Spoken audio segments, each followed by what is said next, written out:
Des images reprises en boucle qui ont sidéré le monde entier. L'attaque russe en Ukraine, savamment programmée par le président Vladimir Poutine, fait trembler le modèle démocratique occidental et inquiète tous ceux qui, de près ou de loin, ont des attaches en Ukraine. Dans les Vosges, c'est le cas du village du Roulier devant Bruyères, 200 habitants, jumelé avec Strylki, une petite commune ukrainienne proche de la frontière polonaise. Une plaque devant la mairie rappelle ces liens étroits. À l'intérieur également, le premier magistrat qui s'est rendu là-bas à plusieurs reprises est abasourdi. C'est triste, ça fait presque quand midi, quand vous voyez les gens, c'est les larmes aux yeux qui vous arrivent. Nous sommes allés aussi là-bas. C'était incroyable, on ne couchait pas en hôtel, c'était les gens qui nous logeaient, on avait à manger, formidable, un peuple formidable.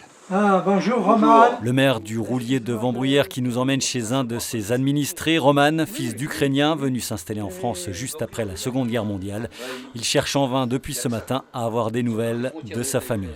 J'ai essayé de joindre ma famille, j'ai de la famille qui habite Kiev, et puis là ils sont pris dans un embouteillage et il n'y a plus de réseau. Donc que ce soit à Kiev ou que ce soit donc dans l'ouest de l'Ukraine, il n'y a plus de réseau, je n'arrive pas à joindre qui que ce soit. Je suis très inquiet, forcément. Ils essaient de quitter Kiev pour se rabattre vers l'ouest, d'où ils sont originaires. Mais en fait, il y a environ 400 km et tout le monde fuit, donc l'est ou le centre de l'Ukraine, pour se diriger vers l'ouest, soit dans les Carpates, soit vers la frontière polonaise ou la frontière roumaine ou hongroise. Roman est français, mais à l'Ukraine dans la peau, au propre comme au figuré. Il espère avoir des nouvelles rassurantes de ses voisins qui ont fui la capitale Kiev. Autre Vosgien particulièrement touché par les événements, les adhérents de l'association Les Enfants de Tchernobyl, dont le président national a fait part de son affliction via un communiqué dont voici un extrait.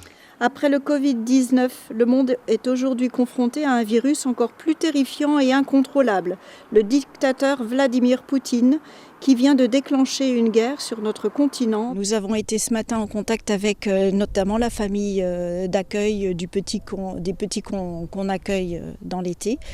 Donc les familles sont terrorisées, elles sont vraiment paniquées, elles ne savent pas du tout. Alors c'était ce matin, je ne sais pas aujourd'hui à cette heure-ci ce qu'il en est, mais ils étaient vraiment terrorisés, ils entendent des tirs, oui, ils ont peur, ils sont effrayés. L'association qui fait venir une trentaine d'enfants contaminés, ukrainiens ou russes, dans les Vosges chaque été pour faire baisser leur niveau de radioactivité se finance principalement par la vente de ces œufs de Pâques peints en Ukraine. La solidarité pourrait prendre une autre forme. L'association mettrait peut-être en place d'autres opérations d'aide alimentaire sur place pour que les populations puissent se nourrir de façon propre. Et la vente des œufs participe à ces financements d'aide alimentaire. La solidarité pour leur seul chemin pour venir en aide aux Ukrainiens en ce premier jour d'un conflit dont personne ne peut encore imaginer ni l'ampleur ni l'issue.